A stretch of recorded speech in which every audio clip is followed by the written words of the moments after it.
Is the red pill dying? Because to me, there are a few reasons that I genuinely believe that might be the case, and let me tell you why. Reason number one, Rollo Tomasi, who is considered the godfather, whatever they call him, grandfather of the red pill or the manosphere or whatever, I think has really taken this way too seriously. He is so red pill that he is like unwilling to compromise on anything. And the whole Godfather talk and people giving him so much respect for, I guess, coming up with this whole thing. I think that's what the insinuation is there. Has gone to his head to the point where when he says something incredibly stupid, and I do understand the tweet that Rollo, I understand where he was trying to go with that in terms of like, how to do something, not necessarily telling you how, but just stating that this would be the, I get all that. But what he does, and this is what I've noticed from him, because he's so not used to being challenged or pushed back on from anybody that's competent, is he makes it prescription, right? He prescribes you to do something, and then whenever you press him on whatever his prescription might be, he then comes back and says, I'm not prescribing. So, for example, he typed a tweet that said, fastest way to become a high-value male, and gave a 1 through 6 or 1 through 8 steps on how to get there. When the pushback came, it was, no, this is not me telling you how. But it's like, but it's literally a how-to tweet. You know what I mean? So it's, and I get where he's coming from again. However, when he's pushed on it, and when he's pushed on it in a positive way by people like Fresh and Fit that were saying, hey, we know what you meant by this, XYZ, this is what you meant, how to, blah, blah, blah. He then accepts praise as if it were advice. But when pushed back on by Sneeko and Destiny about like why it's not good advice, he then jumps to it's not advice. It was a thought-provoking experiment. So it's got to be one or the other, Rollo. It's got to be either advice or I'm just giving you thought-provoking content, which, to me, at least, would not make him someone worthy of all the like respect that they just heap onto this guy. I like Fresh and Fit. I'm not a big like tribal guy in terms of the red pill. I do agree with many of the things in the red pill that they believe. I do agree with it, and I like Fresh and Fit, as I said.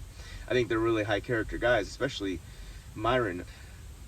However, I think whenever you, and I said this in a previous video, whenever you get to the point where you believe that your tribe just can't be wrong, and therefore, because you are Rollo Tomasi's biggest fan and you read his book and it kind of inspired your channel and your ideology and everything, once you get to the point, that's all fine and well, but once you get to the point where you cannot criticize or disagree with Rollo because of what it might mean to your tribe, that's when you lose. That's when not only do you lose an argument, but you lose support as a movement entirely, because even your biggest fans are going to have a little seed of doubt planted in their heads at that point, because they're like, wait a minute, is this whole thing wrong? And that's where I don't agree. I don't think the entire thing is wrong. I think that there are parts of the red pill movement that certainly make a lot of sense. Like one that's controversial, and I'm not even saying that I believe that men should cheat, but I think that the general idea that if a man and woman are in a relationship, a serious relationship, and the man has sex with another woman versus the woman has sex with another man, I don't think those two things are the same. I think that men can have sex with a woman and not love their wife any less. Another woman and not love their wife any less. But I think that if a woman does that, then that's definitely a scenario where she is probably emotionally attached to the man to some level, right? Like, being honest, I'm married. If I saw an attractive woman and had, like, I wouldn't, but I could have sex with her and not think about her ever again in my life. Like, I've told my wife this. I could literally have sex with a woman and never even remember doing it to the point where of any considerable level, because it would mean that little to me. But if my wife were to do that, it would be a very big deal to her. Even if I never found out, it would be like she would have a hard time just living with that, right? So generally speaking, that is a true thing, even though it's controversial. You know, there's a lot of stuff, the whole idea that men and women, while yes, we are equal, we are not the same. You know what I mean? And I think that just goes along with a lot of the kind of traditional conservative ideas as well, but I do agree with a lot of that stuff too. So like my whole thing is, you know, I'm definitely anti-feminist. I think the red pill largely agrees with that. And I think that's really where a lot of the red pill stuff stems from, is just being against the feminist movement. Yeah, so like, again, I don't disagree with everything, but as far as why I think the red pill movement is dying down a bit or hurting, another reason, by the way, would be Tristan Tate just out and out, and I don't think this is the first time one of the Tates at least have done this, but Tristan Tate out and out said, anybody that's preaching to get a vasectomy is not my tribe, I think is the exact words he used, or not my movement or whatever. He tweeted this. If I remember, I'll add the tweet here on this video so you can see it. But like Tristan Tate out and out saying that to me, and it was in response to someone calling him red pill. They were saying like, Tristan Tate, the red pill, blah blah blah, is going to debate this guy on veganism or something like that. And Tristan was like, by the way, I'm not red pill. Don't use that word to describe me. Anybody that, you know, whatever. We'll see if I can find the tweet. But point is, the Tate brothers are very influential. I don't think they've ever been red pill. I believe I've said that in a different video before, but the point is, they've never been red pill. Why? Because ever since I've been following them, at least, and I think it's been about a year or so, maybe a little less, I don't know, I have noticed Andrew Tate in specific talk a whole lot about God, and a whole lot about having a bunch of sons and kids, right? And obviously, I mean, apparently, I should say, according to the red pill, the manosphere, having kids is not what they advise, I guess, or at least having kids too young is not what they advise. I'll tell you something about myself. I have one kid right now. I had my son we had him 8 years ago, and I wish we would have had more right then and there. Even when I'm 35 now, I was 27, I guess, at that point. So like, I wish we would have had more kids right away. That's something I do wish that I would have done.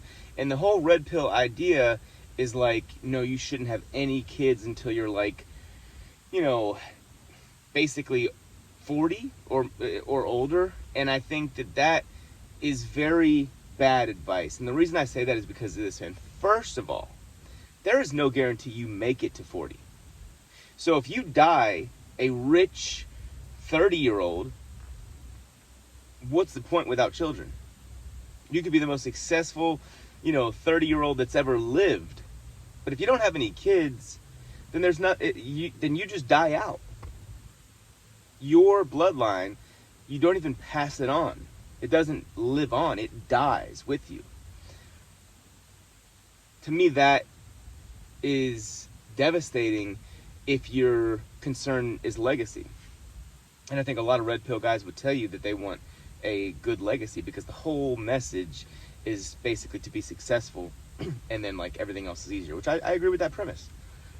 Another thing I disagree with in terms of the red pill is that, and again, there's more stuff I agree with than I disagree with, but I will say, another thing I do disagree with is these guys giving advice, and I love Fresh and Fit again, giving advice, the general advice that you should be to become high value, right? Bang as many girls as you can, and then maybe at some point settle down and have kids. That's kind of the general gist of it, right? And obviously they don't say you have to have kids. I think they're not really, super strong feeling in regards to that, or getting married. But the advice that they're giving, let's say you try to take that advice as the average guy. They're setting you up for failure, right? It doesn't mean that you can't be the best version of yourself, but some guys are just simply not going to be able to become multimillionaires. And I venture to say a very large percentage of the average man who can still benefit from this advice. I'm not saying that he can't. But you're setting these guys up for failure in the sense that they either can't become a multimillionaire, or they can't, have sex with 50 women. Not every guy's going to be able to have sex with 50 women. Period. So there's at least one aspect where they're always going to feel that they're falling short in. And the shitty thing is, that's not even the most important, objectively speaking, I think we can all agree, that's not even the most important parts of life. If you die having never become a multimillionaire, and thus never becoming a high value man, I don't think that's the worst thing that could ever happen to you. I think, again, it's much worse to die without ever having children. I would say, again, I mean, like, I really value, I want to have as many kids as possible and allow, God willing, my bloodline to live on, right? And I think that's what greater contribution could you give to a world that is underpopulated than to give it more people to help the greater good of humanity, So, like, for me, I don't like the idea of just taking for granted life and that you'll be alive when you're 40, or, oh man, I'm a man, I can have kids when I'm 50. If that's your philosophy and you chase success and God forbid you fail and you're not a multimillionaire and you're not having sex with a bunch of women, then what'd you do? You wasted your entire life, right? And so I think that the Tates, as good as they were initially for the Manosphere Red Pill space, I think they're now outgrowing it. And I think if they outgrow it, which is, again, it seems that they're already disassociating themselves from it, at least Tristan was recently. I think at that point, it becomes a dying movement. You know what I mean? And now, it'll obviously still have, people will still gain popularity from it, and I get that. And there are young women talking about it now, and I think that helps it a little bit as well. But as long as you guys keep this Rollo can do no wrong sort of mentality and this ultra tribalistic mentality, there will be holes to be poked in the movement. That's all I'm saying. So I think that Fresh and Fit are way too smart to allow themselves to not shoot down stupid when it's right in front of their face. Because as Destiny and Sneeko said in that video the other day, if this were a woman saying the shit Rollo was saying, like you're high value in your own mind and all this crazy stuff, they would not have let that slide. They would have shot it down with authority. They probably would have kicked her off the show.